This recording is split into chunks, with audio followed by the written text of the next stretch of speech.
immediately apologized. They said, you know, this is a good lesson for all of us about perpetuating stereotypes. They got it. They got it.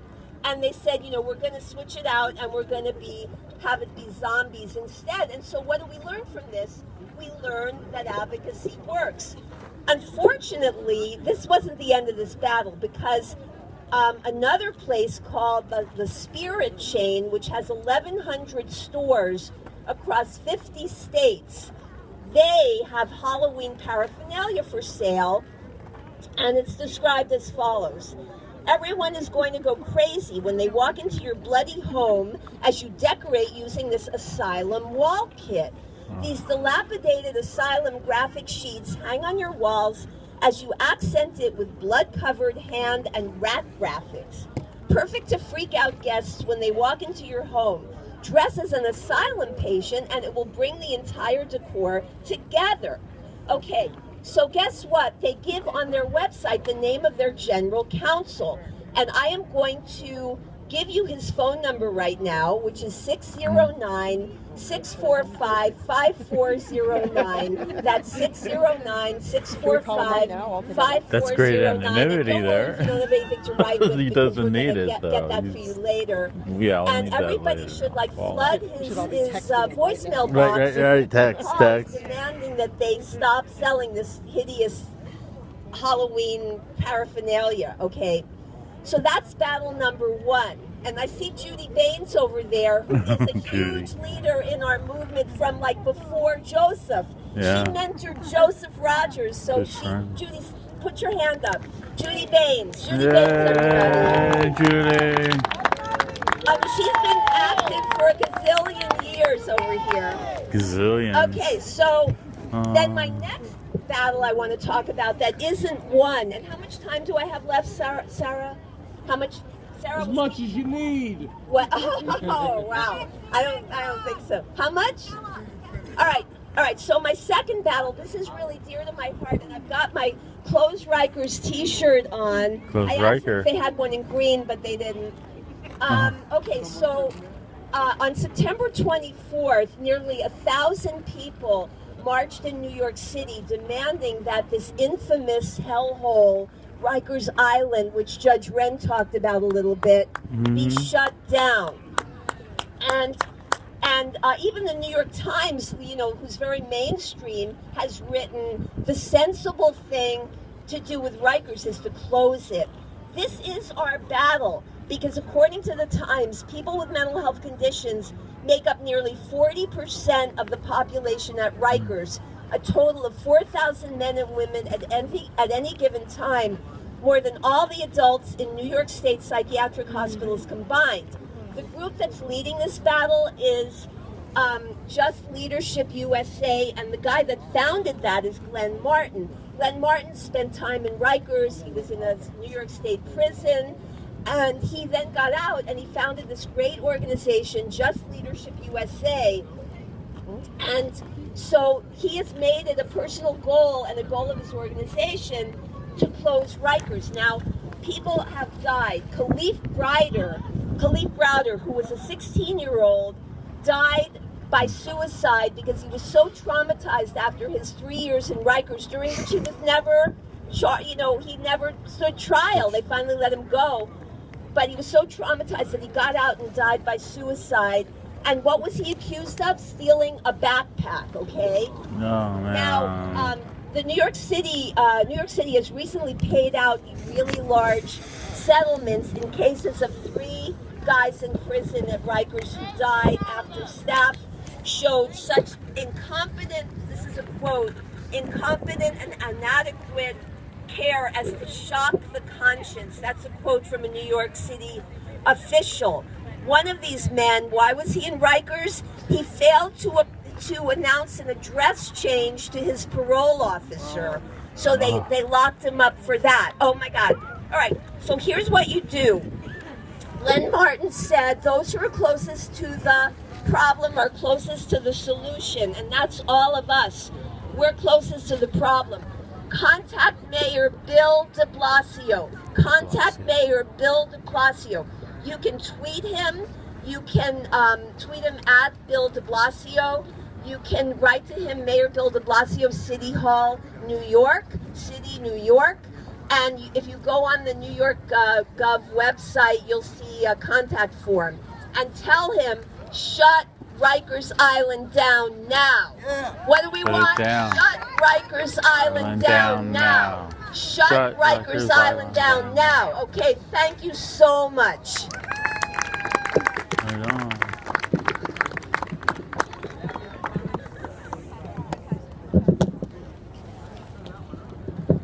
All right, is my friend Susan Rogers wonderful? Our folks are coming, they're coming in. We just had more Philly folks come. Yay! Philly! Come on over, your crowd! Oh my goodness, it got big. Oh, we're not going anywhere. Look at the crowd here today. Look at the folks who have come from the local region, the whole DC region, New York, New Jersey. Give yourselves a big hand. Is Mike ready to go? Not yet? Okay.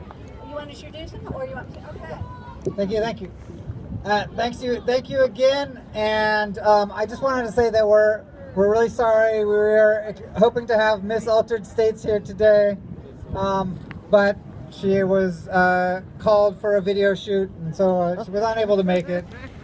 Those of you who don't know Miss Altered States will know what I mean. But another great Philly champion, Mark Davis, who's been an amazing entertainer and advocate for many years, couldn't make it with us to us today.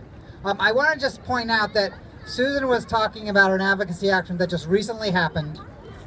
And it was really about something that could not have happened a few years ago. People from all over the country got together because somebody in this coalition said, hey, I've heard about this thing, and we can't put up with this stigmatizing view of the traumatic experiences that people experience in asylums and the association of mental health conditions with violence, with crime, with all this criminality and evil. So that notion is out there, and you can make a difference. Getting involved with action through the coalition in anti-stigma actions and anti-discriminatory actions is really, really important. Whether you're a person living with a condition, whether you're a provider, whether you're a systems, working in government systems, this stuff affects us all.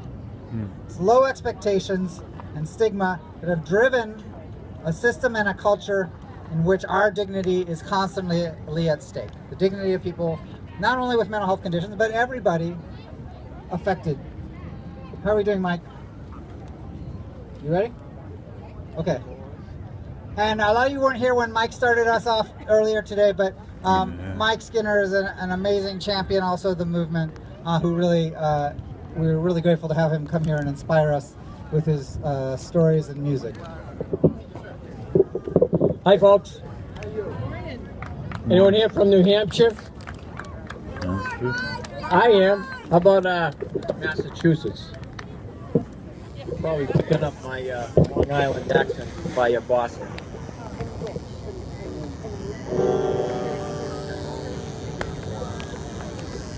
I normally do my own songs, those of you here earlier, but I'm going to do a song that is important for me. What is that? How'd I come here? 30, why am I an advocate? 30 I've been megahertz active or 60 megahertz? So Eduardo asked me to share just a bit. So it's more than just I'm up here as a musician. I had a full life as a professional musician, and also someone who was very successful in the music business. Until the past caught up with me and I had to deal with post-traumatic stress and major depression. That's when I learned how horrible it was, the stigma of mental illness. Going through a divorce, being kept from my kids, dropping off boxes of food and gifts for my kids on the front steps of the home that I once resided in, getting me arrested and then brutalized and savagely beaten in a county jail. So yes, I understand a lot of this and then so much more. So I had traumatic experiences as a young boy that led to my having mental health challenges, or what people like to call mental illness. and then to be savagely brutalized later, and it was pretty sadistic. And there was also some well, things that were perverted that went on in that jail cell. So I know full well they tore my left shoulder out and left me with mild traumatic brain injury. So yes, I do know about the stigma of mental health. So that's why I am here. I can reel all day about what I've experienced at the hands of treatment providers and stuff, but I also like to talk about those who have stood by me. And that's why I like to do this song. I didn't write it, wish I did, but it's a great song from Benny King. I don't sing Darling, Darling, Stand By Me. I'm singing this to thank all of those who are standing together. All of us are standing together. Big shout out for everyone here. All of you are here. We are standing together for this walk. So sing along with me. And if you want to sing the Darling, Darling, please go right ahead. I don't, but I want to hear you drown me out, okay?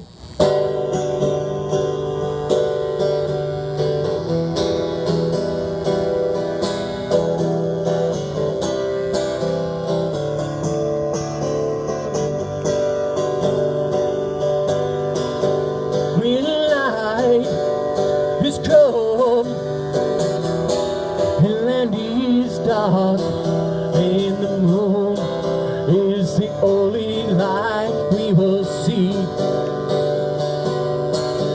No, I won't be afraid. No, I won't be afraid. Just as long as you stand by me. I want to hear you now. Stand by me. No, won't you? Stand by me. You stand by me. Stand by me. No, won't you stand by me? You stand by me. Should the sky we look upon tumble and fall, and those mountains should crumble to the sea. No, I won't be afraid. No, I won't be afraid. Just as long as you stand by me. Stand by me. You stand by me. Stand by me. No, won't you stand by me? You stand by me. Take it away, folks. Sing it out. By me, oh, stand by me.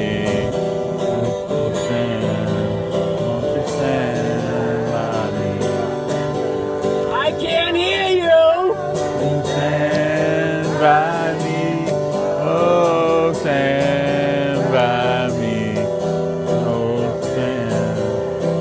stand by me. When night is cold, the land is dark, and the moon is the only light we will see. No, I won't be afraid. No, I won't be afraid. Just as long as you stand by me. Tell me, take it out. Darling, stand by me. Oh, stand by me. Won't you stand by me. Stand by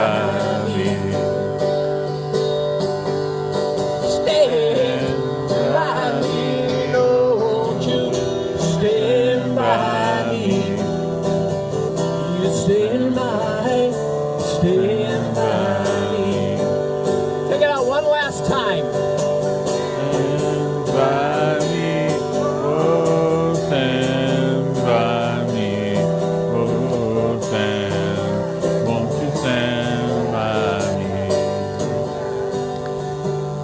thank you all for being here.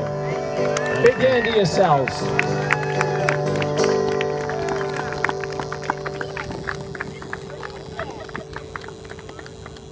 Thank you, folks, for having me here. Oh, yeah. True honor.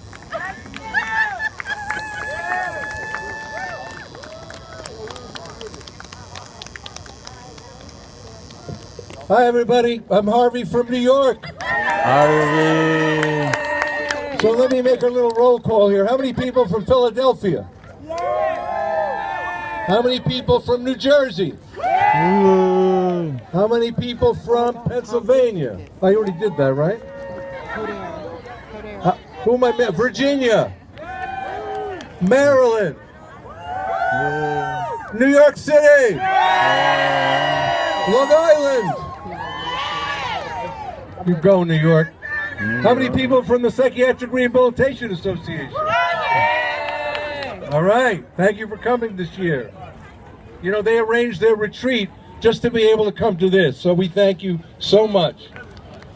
How many of you are first-timers here to this march? Bless you, bless you. Keep it up. Keep coming back. So we are engaged in a historic movement for social justice. Right? Dignity, yes, but justice. Justice. And I'll explain more about that in a minute. These marches are a series of steps. This year is our second annual one. And every year we try to bring more people. But you're all representing, if there are 70 million, I heard Eduardo say, 70 million people with mental health conditions, and if there are 500 people here, you each represent 150,000 people. Oh, all right, can you carry that? Yes. You stood up, you came, you're representing our community. Now, in the last year since we've had this march, we've made some progress and the same issues have happened. In the last year, we've continued to lose people to suicide, to homelessness, to incarceration, to illness. We died 25 years earlier. But as Susan pointed out, we've also made progress in fighting stigma. We've had giant corporations take down their exhibits. Do you hear me? We've done that. We've done that, and it happened overnight. We were able to jump into action in a week. So this is really about power and unity. And we've been too silent for too long. Too silent for too long. It's wonderful that you're here. But too many things are said about us and done to us. And up to now, we have not spoken with one voice loud enough to be heard. But we're starting that today, right? Yeah. Because if we don't speak up, we get what we get. If we're not at the table, we're on the menu. That's right. So I want you to say, we're here to say, if there's one thing I want to leave you with, is the word enough. Until we say enough to the injustice, then it remains. Until we say enough, join me, to the secrets. Enough. Enough and just. To the shame. Enough. To the silence. Enough. To the powerlessness. Enough. To the poverty. Enough. To the prejudice. Enough. To the defamation. Enough. To the discrimination. Enough. Degradation. Enough. Criminalization. Enough. Homelessness. Enough. Death. Enough. We have to make this, we have to take this on. We can. You know, in Albany, we had a lot of people who were put in these adult homes. And at one point it was so bad, they were shipped for prostate surgeries they didn't need to make money for someone else. Can you believe it? That is injustice. And at the time, the New York Times said, this happens because the mentally ill, it's the term they used, are the least powerful in Albany. And we have changed that. We are closing hospitals and adult homes, moving people out of adult homes. But it takes your action. We must make it no longer possible for us to be ridiculed.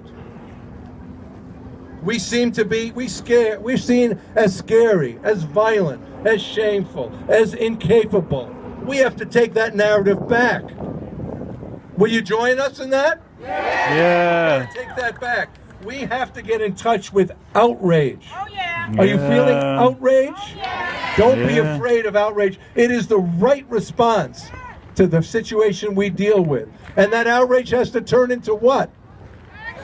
Action! You got it. So you know what? Other groups have said enough. Women have said enough. That's right. They organize in Seneca Falls. You cannot discriminate, unless you're Donald Trump. You cannot discriminate against women like you used to be able to. You cannot discriminate about LGBT individuals like you used to. Because the women had Seneca Falls and the LGBTQ individuals had Stonewall. They had a tipping point, a moment in time where they said, enough. Enough. What did they say? Enough. And the same with race. African Americans marching at Selma and so many places have made it so much harder to have discrimination. I grew up on Long Island. Moo. And if you haven't noticed, I'm Jewish. And on Long Island, I remember there was the Anti-Defamation League, and you could not put a swastika on a temple, which you could not slur Jews, because the Anti-Defamation League stood out and fought back and said no. And at the time I was embarrassed. I said, don't say so much about it. We need to be like the Anti-Defamation League. We need our own Anti-Defamation League. Is that going to be you? Yeah. So no more. We have to take action. We have to be proactive, not reactive. We're always reacting to bad press and tragedies. We have to take charge of the media story. We have to write letters and op-eds when they say terrible things about us. We have to circle. Someday we're going to circle the New York Post. I guarantee you, in a couple of months, when they start talking about deranged, mindless, and deadly, when we're fighting the Battle of Kendrisville again. That will happen. And we need to picket that building if they don't stop. We need to educate the public. We need to disclose. I have a mental illness. I was in a hospital for 6 weeks on Long Island. I dragged and crawled my way back. I know what that's like. So do you. Disclosure is the most powerful anti-stigma effort, because when they see us, they go, oh, I didn't know. This person's really very genuine. I get it. I feel that person. They're not that different, other than the stigma that's been portrayed. We have to take involved in policy advocacy about budgets and legislation in our communities. We have to take political action. How many of you are registered to vote? How many of you vote? How many of you are organizing your friends and colleagues and peers to vote? Someday, we will be a voting bloc, because that's what they listen to back here. Not one vote, hundreds, thousands of votes. We could do that if we came together. We could do that. So, this is not also about us today. Please listen. This is about our children. And this is about their children.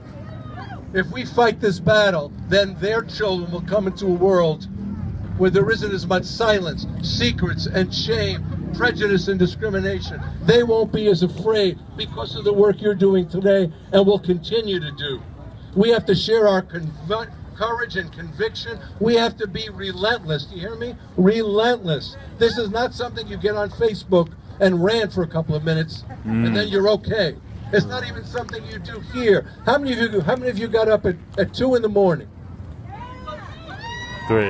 I got up at 3. 4 in the morning. I lived there, but I got up because I write what I was going to say. It's better at 4, okay. right? All right. How many of you got up even before then? 11. Oh my. One guy. Congratulations. Thank you so much. There's another one. All right. No sleep at all. That's the courage and conviction. But we have to be relentless. It can't be for 2 one hours. moment, one day. That's enough. It has to be every day. Every for day. You, for your peers, for our children and their children. So let's keep doing these every year. Yeah. And in 2018, let's rock New York City and put thousands in the streets and be all over CNN and every other media center. Thank you so much for coming.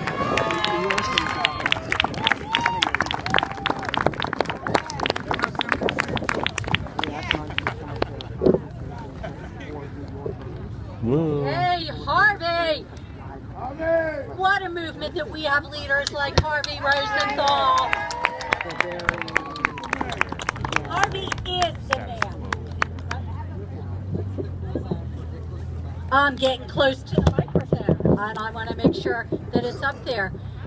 Ladies and gentlemen, we are in for a very inspirational musical interlude. Michelle Sessi Khalid from the local area, from the DC area, who is a spoken artist, who is a person who has been speaking out and telling her own story, is going to come and join us today.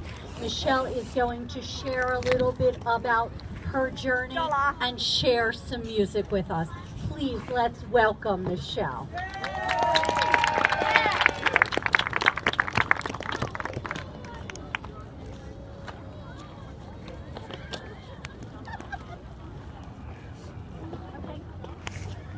A little bit of sound check coming up as Michelle makes her way up here.